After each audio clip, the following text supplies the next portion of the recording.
All right, you guys can go ahead and introduce yourselves if you don't mind. All right, my name is Ryan Plantenberg. I am the process control technician here at Jack Links in New Glarus. My name is Maddie O'Brien. I work in FSQ at Jack Links. And I'm Jake Van Rens, the Jack Links Operation Engineering intern. Awesome, so let's get started. So this presentation, I'll preface by saying that it is for a 300 level technical communications course at UW-Madison. It's being prepared for English professors, so if there's some concepts that I just describe a little bit more than you would typically expect, that's the reason for that. So let's jump right into this here. And so we're going to talk about the future of industrial automation in the United States. If you walked out on the plant floor here in 50 years or so, what would you imagine it to look like? Probably a lot of robots. Maybe not as many as you would think, because the future, however bright it is, it's still further away than you would think. So we'll talk about the future and some of the drawbacks as well. So why is this an issue? Because human labor is very expensive. In addition to that, it's also extremely unreliable. So as you've seen throughout the summer, we have products and machines that are breaking pretty frequently. You have people that don't show up to work. So that leads to a question: how are we going to solve this this technical issue, this complicated issue that we have? And automation is one of those potential solutions. And so I say just that potential. Really, how great is the potential that we have? So you can see here a couple different sectors, food services being one of them, which is pretty pertinent to us here. And so you can see that approaches 50%, and that 50% is the percent of jobs that can be completely replaced with current technology. So that is very high in food services, and in other categories as well, it is also extremely high.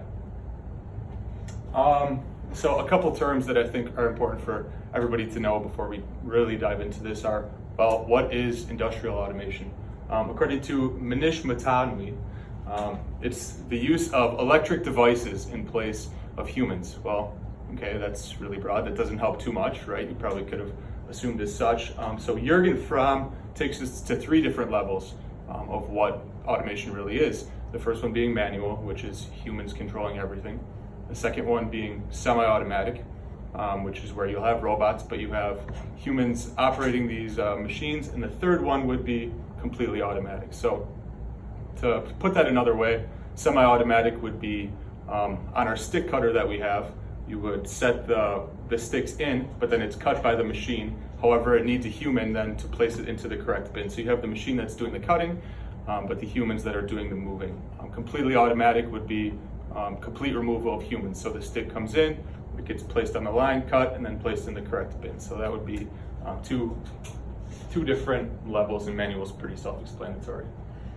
So one other stat regarding the potential is a little bit confusing. 45% of jobs can be completed by already developed technology. So this might seem a little contradictory. However, these 45% of jobs that could be completed by this technology are ones that would be on the semi-automatic level. On that previous chart that I showed, that would be completely automatic. So actually 84% of people that run plants and own plants, they say that they want to move towards automation to save money. And so what does this 45% of jobs does it translate to? $2 trillion in annual wages. So that's another reason that people are really looking towards automation. But as great as this might sound, it comes with a couple of drawbacks as well.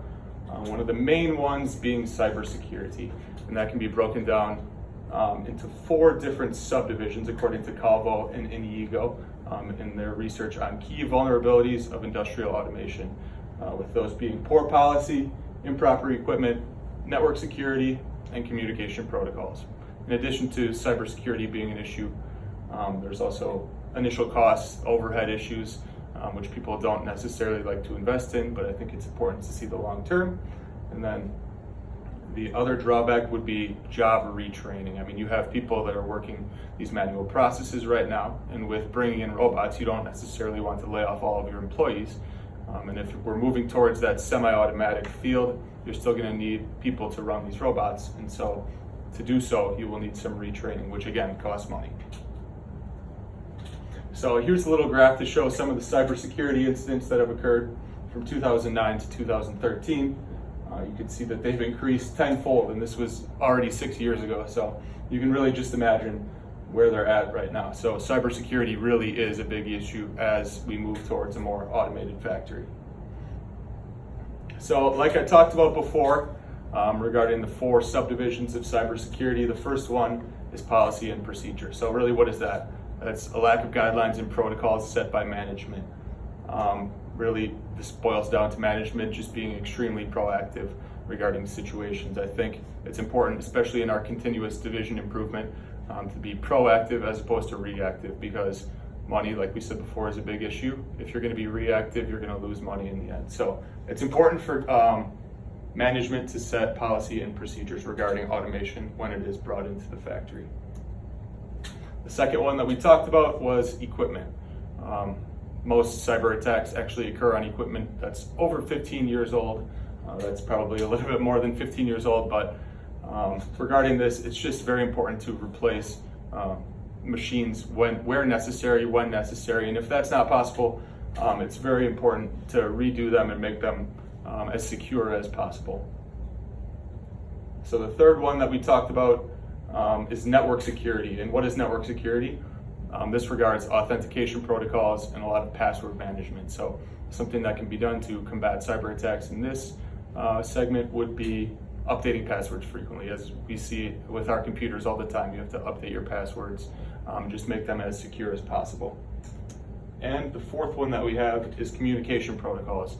These are sometimes a little bit more difficult because they're back-end stuff. It's more computer science related. So something that would help here would be a firewall system. These could be pretty expensive, but these can also be attacks that go unnoticed for a long period of time, in the end costing more money. So it's important to invest in the beginning if you're going to move towards the automated factory. So what's the point in all this, right? It's that you can't really focus on one of these 4, but it's that if you want a safe automated factory to prevent from cyber attacks, you need to use them all together, and that's what's going to make it safe in the end. So a couple recommendations based on my research: planning and risk assessment. When you're going to do this, you got to plan a lot ahead of time. Risk assessment, you got to figure out where the weak links are going to be, continue to monitor those throughout time, and that's very important to do and will prevent from these cyber attacks. 2, extensive firewall system. I talked about this previously. This is where a lot of the attacks occur because they go unnoticed and the most damage can be done. So that firewall system is really going to help. And then the third one I have is updating network security. Something that can go a long way is biometrics. So you know exactly who's operating a machine, when they're operating it, when they clock out using it, so on and so forth. So is it worth it? I don't know. In the future, it definitely is going to be coming, but more research needs to be done for sure. It's still in the adolescent stage, so there's not too much information regarding it. We know that there is definitely a benefit for an automated factory, but there are also drawbacks as well. And so those all need to be accounted for when thinking about what's going to happen in your plant in the future. Like I said, it's going to happen. You really just need to be prepared for it. So that's all that I have. Here's a quick summary. So just some things to think about. The potential is undeniable. To 50% replacement in some fields. Saving money is the leading factor, as I brought that back to that a bunch of times throughout the presentation. Saving money is the leading factor. And the main drawback is cybersecurity, and preparation is just the key for that. And so if you all have any questions at this time. Yes, Ryan. I know this is slightly outside the scope of your presentation here, but I'm just curious what potentials for automation you've identified in our facility here. Definitely. In our facility, one of the projects that I'm working on right now, really again in its adolescent stages, and this is a transition that takes a long period of time, like I was saying before, but Chris and I have been working on automating some processes with formulation, with the VMEGs and VATs. Really, there's just a lot of writing down that takes place, a lot of button pressing. And so what we're trying to do, this is a simple process as opposed to a robot, right? But what we're trying to move towards, as opposed to just writing stuff down, is just pressing one button where it's all logged right there. Then the manager can come and get this data whenever necessary. So again, it doesn't completely remove the human, right? The human's still there to press the button, but they don't have to log all of the data that they have in the past. Yes, Jake. So if there's up to 50% replacement in some fields, what's going to happen to all these jobs that are most of the time hypothetically unskilled labor? Yeah, definitely. So as I said, this is going to take years. So some of these jobs, we're not really sure what these positions are going to be, but as of right now, I would say retraining is going to be a huge thing because, like I said, a lot of these are going to be the semi-automatic of the three categories for automation. And so you need humans that are basically running the processes and monitoring these robots. So that would be where I think a lot of those laborers will go. Anything else? No? Awesome. Cool. Thank you, guys. Wait, I don't know if he needs to see. I don't know what he needs for this. So.